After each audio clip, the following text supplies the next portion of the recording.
How you doing, fellas? Yeah, I've been uncovering layers of my own people-pleasing behaviours recently I wanted to talk about, because I know I often talk about this and ways to overcome them. I don't know if it comes as a surprise to hear that I still have these patterns in me. I've healed a lot for sure. Like I consider myself very different to how I was a couple of years ago in this area. But I uncover different new depths, new layers of patterns in me that isn't fully speaking my truth, not being 100% authentic, not saying what I want to say, just holding myself back a bit, you know. Now, I'm talking more about dealing with people in day-to-day life, but I know that there's more authenticity that I can uncover in these videos. Like if I was to, am I actually talking about and being fully 100% authentic to the level that I would like? Probably not. I've yet to really uncover what is my true calling in all of this. Part of me does believe it's helping men with connections, teaching men how to truly connect with another, especially with women. That's an area that does light me up and excite me. But I still got a bit of work to do myself on that. But yeah, so essentially, look at it like this.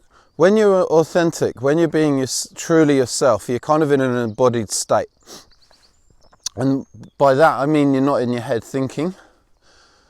You're not in your head controlling other people's opinions of you. You're not trying to control other people's emotions. And you're not trying to control your own emotions. So literally you're just being. You're present. Boom. Happy. You can't not be happy in that state. You're confident. Everything's good. Now you might access that when you're at home alone. You might access that when you're with certain friends and family members. You might access that when you're with your girlfriend or if you're on a date. But there might be other areas in life where you aren't able to access it. So you might access it at work. You feel very confident at work. Yet when you are on a date with a woman that you're attracted to, boom, you lose that presence. You lose that authenticity, that embodied sense of I'm okay as I am right now. I don't need you or anyone to complete me. Or you might be very comfortable on a date yet very uncomfortable at work. That's it's very easy for people to be like that, and it's really got everything to do with our past experiences and how we dealt with them. Did we heal from our past experiences, or did we suppress the emotions because we weren't able to feel them?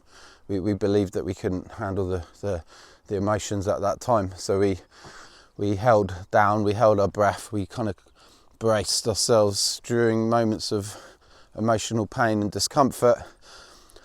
And then those emotions get lodged in our body-mind connection, and we walk around with them as adults.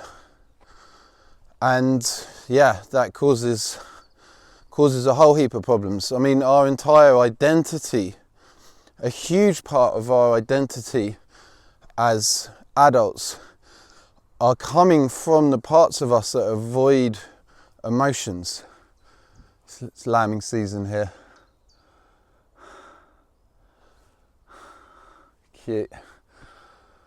So, if you can imagine that you're on a date with a woman and you're trying to give a version of yourself that's not fully authentic, that's because you learned that if you're fully authentic, you're not going to get your connection needs met. And that feels painful. You don't want to feel that. So you're acting out in a certain way to avoid certain feelings and emotions within you. Someone who's very rude to people, that becomes a big part of their identity. That's an avoidance of feeling the emotions that arise when that person's nice to people. Someone who's really nice and overly pleasing, that's an avoidance of the emotions that arise when they're authentic and real, or when maybe they're a bit brash. So a big part of their identity comes from an avoidance of certain emotions. And that goes for you, it goes for me. We hide from certain emotions, and that gets expressed in our personality and our identity. And we create a life from that expression as well, right? We literally go out into the world with these parts of us that are hiding from certain emotions. And these parts create belief systems, thoughts, the ideas that we have. It's all coming from these wounds. And so it goes to show, and I'm going off a little bit off track from what I was originally talking about, but I think that's okay. It goes to show that our work is in getting into emotions, getting into certain feelings, the ones that we didn't want to feel when we were kids, you know. Maybe when you were at school, you didn't fit in with the other kids. That was me. At least that was my experience. That caused a lot of emotional difficulty. I never really got to deal with those emotions, like going to school every day, or like on Sundays dreading going to school on Monday because I felt like such an outcast and I felt like I didn't fit in and no one liked me. And I carried that into adulthood. I never dealt with that. There was never anything in place to help me through that. I wasn't talking about it. I didn't tell anyone about it, so how could anyone know? I mean, I could blame society for not giving me the space or could blame. There's lots of blame that could happen as to why things are the way they are, but it doesn't do anything but create more problems within us. So we got to let them go and just accept that that's the way things are. Seems to be getting better nowadays, but still a lot of work that could be done. So when you're present, when you're confident, when you're just being you, there's no doing, it's just being. You're not in your head, right? You're just, that's just your natural state. Watch kids, they're just being. They're not trying. I mean, unless they're being set a task to do, riding a bike for the first time, that kind of thing, it's going to be trying, right? But outside of that, they're just being. You watch them at a party, social occasions. A kid who hasn't learned that that they have to like hide themselves can walk into a party, 50 people, and be centre of attention and not have one part of them that shuts down. They'll walk into a room open, their energy's like boom, just being sent out into the entire room, right? So they're not afraid to look at anyone. There's no fear there. So their energy is like, it shoots out. And that gets felt by people. That's how you get noticed. Compare that to, say, how you might walk into a party. I don't know where you as an individual are at. Obviously I'm talking to a bunch of different people, so some of you will be confident, some of you won't. But most people don't walk into a party of 50 people who they don't know with the sort of confidence that they'll walk into their own living room on their own. And so what's happening in that? Well, there's thinking going on, right? And those thoughts will be of a controlling nature, trying to control other people's experience of us, what they're not wanting people to think that we're silly or stupid or annoying, whatever the stories we picked up, not wanting to think we're unlikable. And in that there's a shutting down. So we make ourselves small, we like shut ourselves down a bit. We might lean over the front of our body. We like hide our solar plexus, clamp our bellies, pull tight in our perineum, and generally do our best to not be seen. And that's how our nervous system is expressed through our energy essentially out into the world, and we're communicating how people should treat us as well. So if you imagine walking into your front living room on your own, there's no one there, there's no care in the world, right? You just walk in, boom, open front. I mean, depending on what you've got going on that day, you might be caught up in your head, let's say. But think about how easy it could be to walk into your room without any fear, because there's no one there to be afraid of, right? So you just walk in, you're open, everything's hunky-dory. And now compare that to a party. Imagine yourself walking into a party, you'll feel the difference there. So that's an area you want to work on, is can you walk into a room full of people open, without thought, like you're walking into your own living room. It's a totally natural thing for you to do. Your head will be up high, your chest will be out, you'll feel like an openness in your solar plexus, you'll be grounded, you'll be in your body, and you just walk into that room.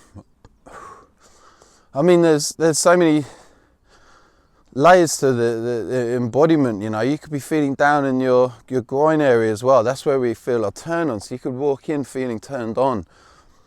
Men have been taught we've been taught that our turn-on's evil and bad and wrong, and that gets planted into our unconscious. We're not even aware of it, and we shut ourselves down in that area. It's a big reason why many men struggle with women. That's a huge reason. That's for another video. So yeah, you want to look at your energy, really.